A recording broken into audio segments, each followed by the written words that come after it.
Today we're going to continue our Rookie Spotlight series and talk about Brian Thomas Jr. He most recently was selected in the first round of the 2024 NFL Draft and is a rookie with Jacksonville.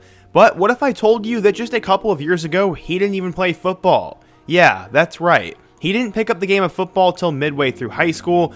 He not only became a blue chip recruit, but he became a superstar wide receiver for LSU and now has a ton of potential in the league. A lot of people don't really know much about him because they mostly talk about Malik Nabers, but in today's video, I'm going to introduce you to Brian Thomas Jr. We're going to go through his journey, how all this happened, his time at LSU, and what his impact at Jacksonville could look like. But before we get started, if you're a big fan of college football, be sure to subscribe to the channel, leave a like if you want to support today's video, and let me know what player, team, topic, or situation I can cover next. Now let's get started and talk about the insane rise of Brian Thomas Jr.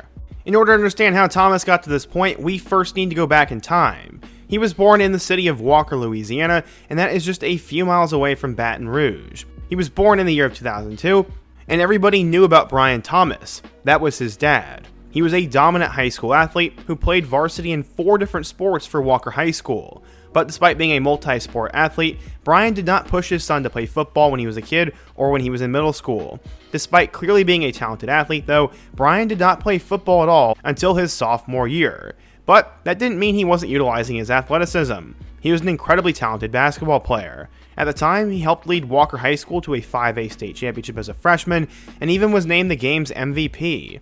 In 3 years of high school basketball, Brian scored more than 1,000 points every single season, and there was serious consideration on his part about playing basketball in college instead of football.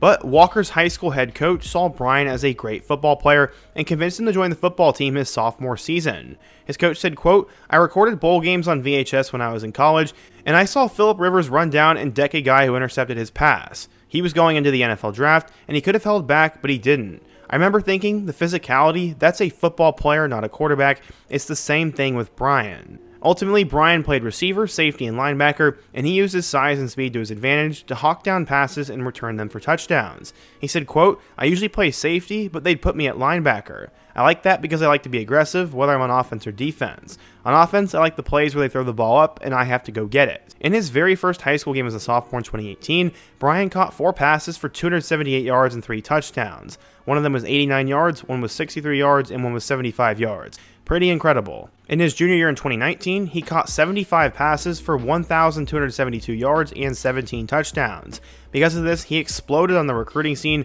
and put himself on the map.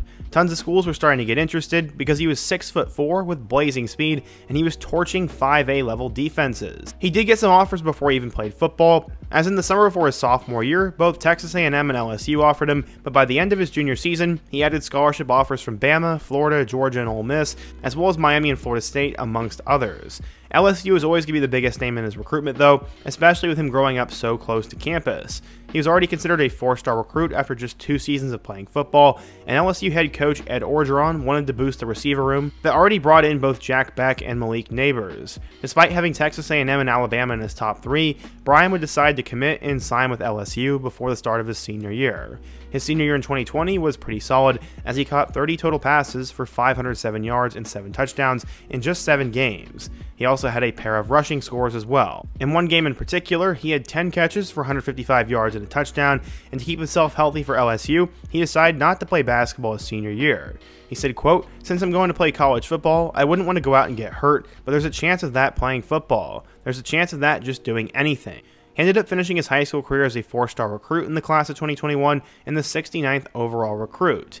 He's also the 4th best player in the state and the 9th best overall wide receiver. He helped LSU's 2021 class be number 3 in the country, and it really looked like LSU was preparing to make another run at the national championship, and he was another great talented receiver.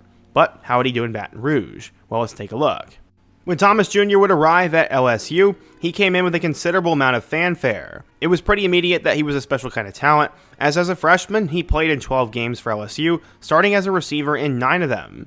This was the most out of any freshman on the team that year, and he had a couple of really good games.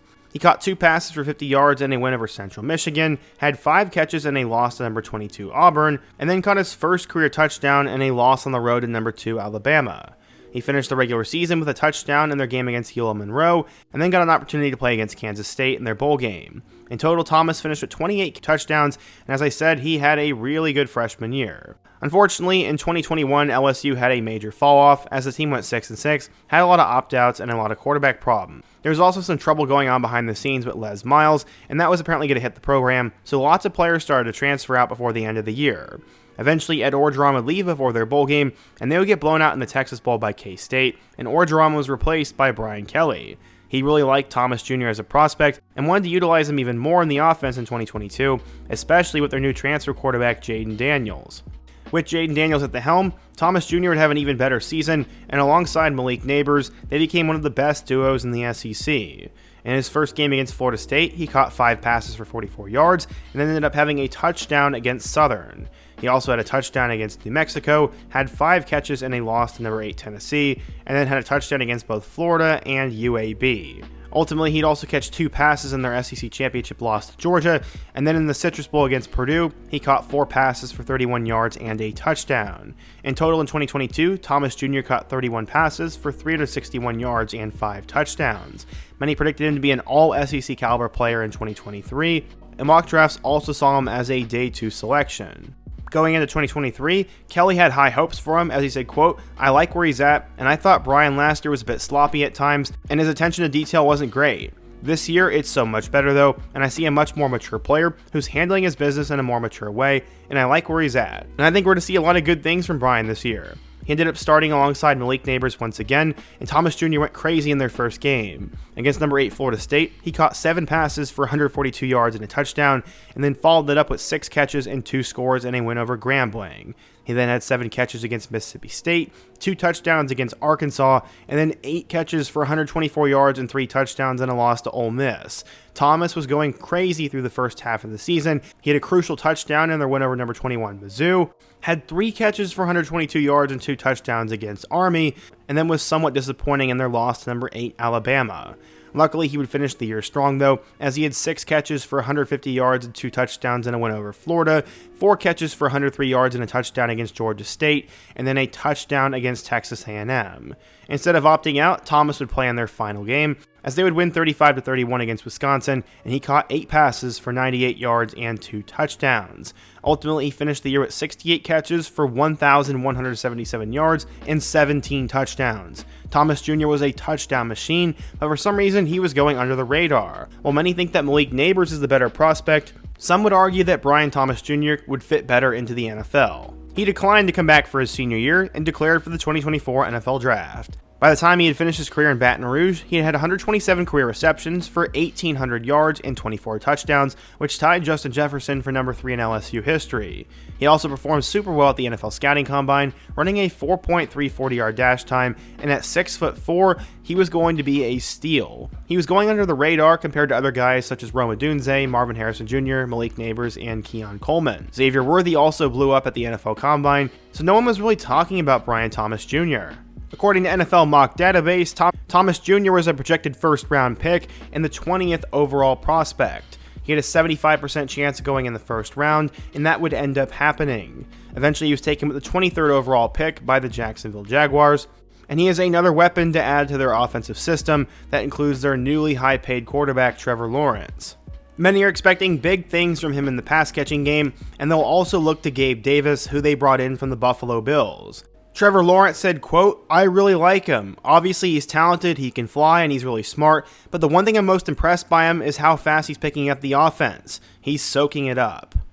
Apparently, his football IQ is through the roof, and combining that with his great size, his great hands, his ridiculous production in college, and his opportunity to shine right away, I think Brian Thomas Jr. could be a superstar in the league and could literally break the NFL. I'm not even joking, and this guy is just starting to scrape the surface on how good he can be.